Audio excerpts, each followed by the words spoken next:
이번 시간에는 3장 오매 법칙에 대해서 알아보겠습니다. 3장에서 다룰 우리 절은 제일 먼저 전류, I는 R분의 V라는 공식, 그 다음에 전압은 V는 이퀄 IR, 그 다음에 저항은 R은 이퀄 I분의 V, 가장 간단한 오매 법칙이 되겠죠. 그 다음에 실제적으로 사용하는 단위에 대해서 알아볼 것이고, 그 다음에는 배수와 약수의 단위,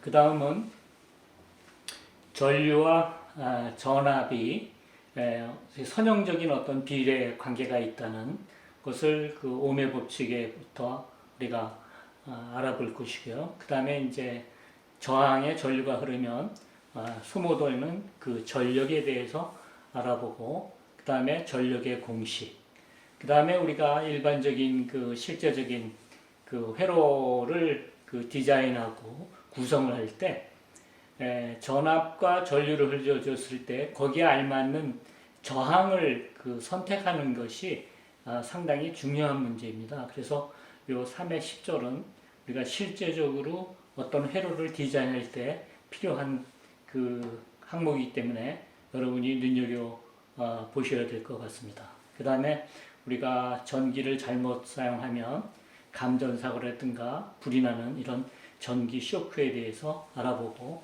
그 다음에 이제 우리가 3장부터는 그 고장에 대해서 배워요. 트러블.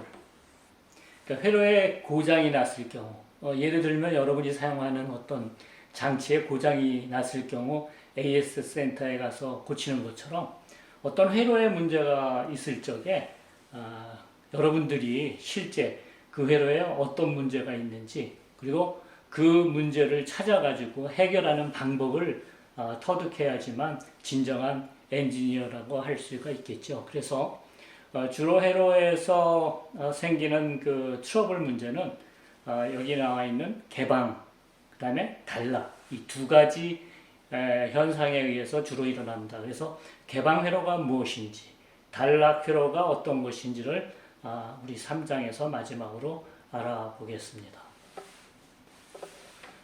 제일 먼저 오매 법칙은 그 세 가지의 공식이 있죠.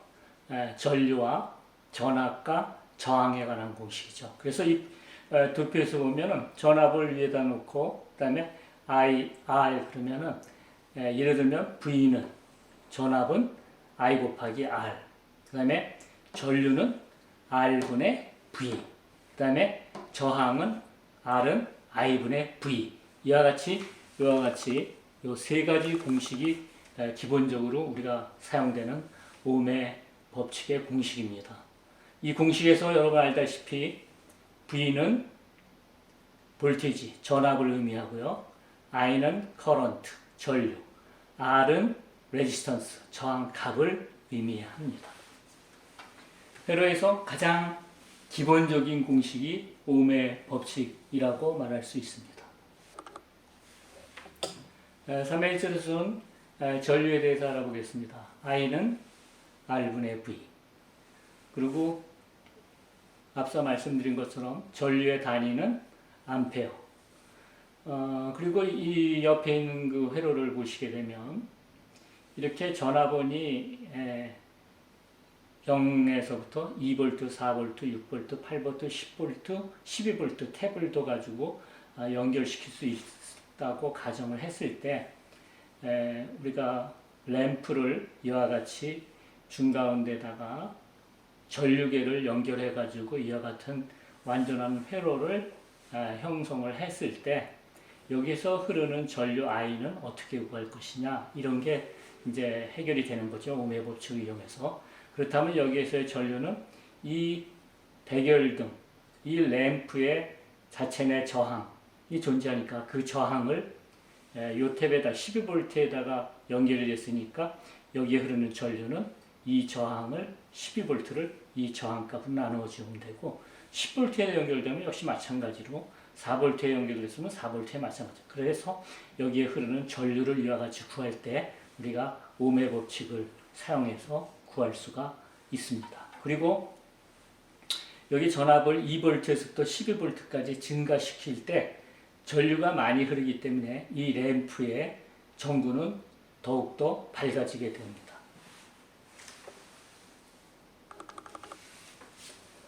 그다음에 3의 4절에서는 실제적으로 사용되는 그 단위에 대해서 알아보겠습니다.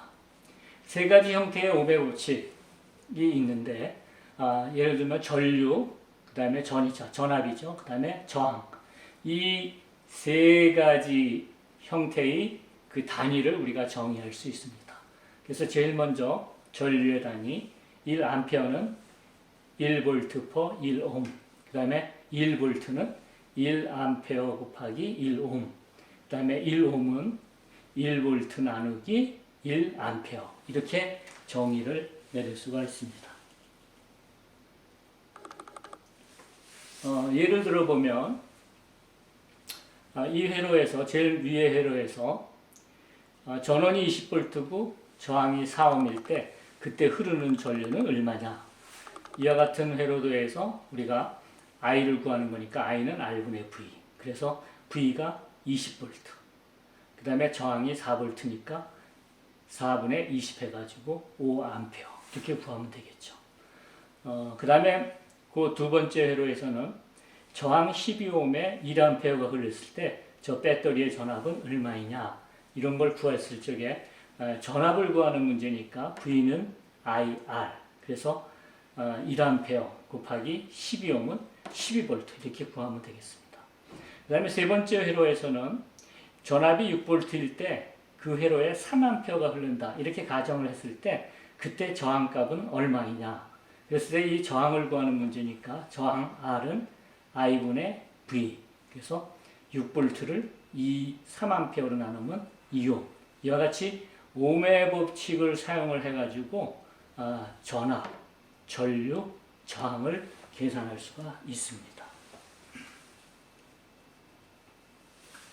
그 다음은 많이 사용되는 그 배수와 약수 단위에 대해서 알아보겠습니다. 제일 먼저 전압의 단위를 보게 되면 전압의 기본 단위는 볼트죠. 그리고 대문자 V를 씁니다. 그 다음에 그 전압의 배수 단위를 보게 되면 양의 지수를 이용하는 거 우리가 10의 거듭제곱에서 봤듯이 킬로볼트와 메가볼트가 사용이 되는데 킬로볼트는 10의 3승볼트를 의미하고 메가볼트는 10의 6승볼트가 되겠죠. 그 다음에 전압의 약수 단위를 보게 되면 밀리볼트랑 마이크로볼트가 있는데 밀리볼트는 10의 마이너스 3승볼트, 마이크로볼트는 10의 마이너스 6승볼트, 그 다음에 피코볼트는 10의 마이너스 12승볼트. 이와 같이 전압의 경우 큰 전압이나 작은 전압의 경우 우리가 배수, 멀티플과 그 다음에 서브 멀티플을 사용해서 우리가 표기를 할 수가 있습니다. 그 다음에 전류에 대해서 알아보면 전류의 기본 단위는 암페어가 됩니다. 그 다음에 이것도 역시 마찬가지로 대문자 A를 사용하고 있죠. 그 다음에 전류의 그 일반적으로 전자 회로에서는 그 전류가 대부분 그 미리암페어나 마이크로암페어 아주 작은 전류가 흐르기 때문에 우리가 큰 그 멀티플보다는 우리가 약수 단위를 많이 사용을 하죠. 그래서 밀리암페어 10의 마이너스 3승 암페어, 그 다음에 마이크로암페어 10의 마이너스 6승 암페어, 그 다음에 피코암페어가 있다면 10의 마이너스 12승 암페어, 나노암페어는 10의 마이너스 9승 암페어. 이와 같이 되겠죠. 다음은 저항의 단위 알아보겠습니다. 저항의 기본 단위는 ohm이고 단위는 오메가 이렇게 사용이 되죠. 그 다음에 저항의 배수 단위는 우리가 1보다 작은 저항은 없기 때문에 우리가 지금 배수 단위만 사용하죠. 그래서 킬로옴, 메가옴 주로 많이 사용되는 ohm이죠. 그래서 킬로옴은 10의 3승 5, 메가옴은 10의 6승 5 이렇게 사용을 합니다.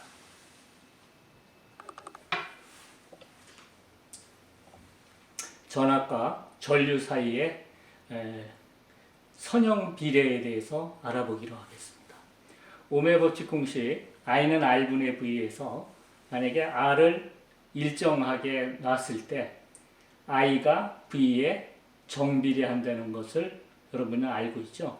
예를 들어서 저항을 일정하게 놨으니까 이러면 저항을 저 그림에서 아래를 부하저항 아래를 2ohm으로 놓고 전압을 인가 전압을 0에서부터 12V로 2V씩 증가했을 때 그때 이 회로에 흐르는 전류에 대해서 우리가 살펴보게 되면 그때 각각의 그 저항은 그대로 똑같이 2ohm으로 났죠. 그 다음에 전압을 0에서 12V로 했을 때 그때 해당되는 전류는 오음의 법칙에서 0, 1, 2, 3, 4, 5, 6 이와 같이 나오게 되죠. 그래서 이걸 그 전압과 전류의 그래프를 한번 살펴보면 일반적으로 전자 회로에서 또는 회로 이론에서 이 부품의 경우 전압과 전류 특성, 즉 정기적인 특성을 조사할 적에 이런 전류와 전압에 따른 우리가 곡선이 어떻게 나타나는지 살펴보는 것이 그 부품이나 소자의 정기적 특성을 나타낸다고 할 수가 있습니다. 따라서 우리가 IV 특성의 경우는 X축을 전압으로 놓고 Y축을 전류로 놨을 때 그때의 관계식을 우리가 그래프로 그려보면 아는데 이와 같이 저항의 경우는 저항을 일정하게 놨을 때 회로에서 전압과 전류 특성이 이와 같이 직선으로 나타남을 우리가 알 수 있습니다. 이렇게 전압과 전류의 특성이 직선적으로 나타나는 것을 우리가 뭐라 그러냐? 리니어 프로포션이다. 이렇게 얘기를 합니다. 선형 관계에 있다. 이렇게 얘기를 하게 됩니다. 다음은 전압이 일정할 때 R이 증가하면 I가 감소되고 R이 감소되면 I가 증가하게 됩니다. 예를 들어서 I가 2분의 1로 감소하면 R은 2배가 되고 R이 4분의 1로 감소하면 I는 4배가 증가하게 됩니다. 이를 우리가 선형 관계가 아니라 어떤 관계요? 반비례 관계라고 얘기를 하죠. 다음은 선형 저항에 대해서 알아보겠습니다. 선형 저항의 값은 항상 일정한 저항값을 갖는 것을 말합니다. 저항은 인가된 전압에 대해서 변하지 않죠. 따라서 전압과 전류는 정비례하게 됩니다. 이와 같은 관계에 있는 저항을 우리가 선형 저항이다. 이렇게 얘기를 하죠. 일반적으로 탄소 필름 저항기와 금속 필름 저항기, 우리가 보통 실험실에서 사용하고 있는 일반 저항기들은 다 선형 저항기에 포함이 됩니다.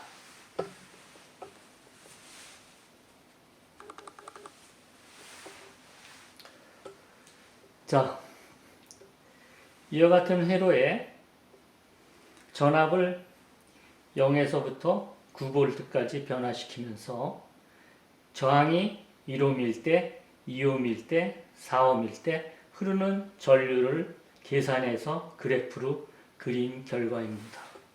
이 그림에서 알 수 있듯이 저항이 4ohm에서 2ohm, 1ohm 이렇게 낮아질수록 그 기울기 값이 커지면서 그 기울기가 가파른 것을 알 수 있습니다.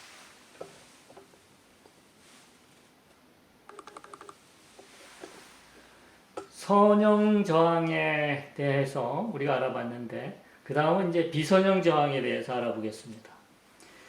비선형 저항에서는 인가전압이 증가하더라도 전류가 이렇게 선형으로 증가되지 않고 이렇게 뭐 포물선을 그린다든가 이렇게 같은 비율로 정비례해서 증가하지 않는 저항을 우리가 Non-linear resistance, 비선형 저항이라고 얘기합니다.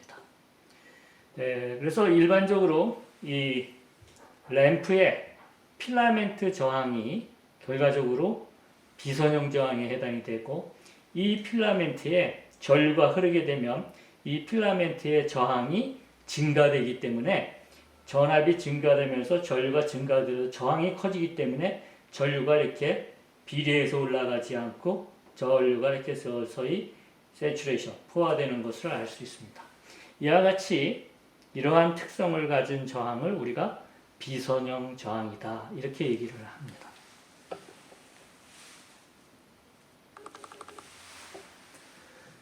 또 다른 비선형 저항의 부품으로는 서미스터라는 게 있습니다. 이 서미스터는 동작 온도에 따라서 저항이 변화하는 소자를 말합니다.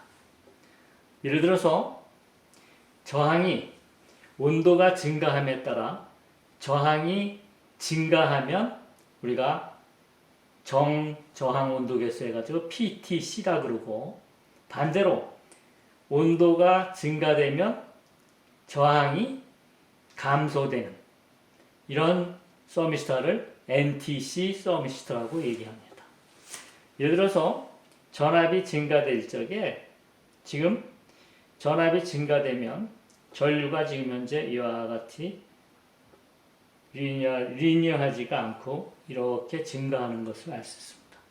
이것은 우리가 보면은 저항이, 온도가 뜨거워지면 저항이 감소돼서 전류가 증가되는 것을 나타내는 서미스터가 되겠습니다.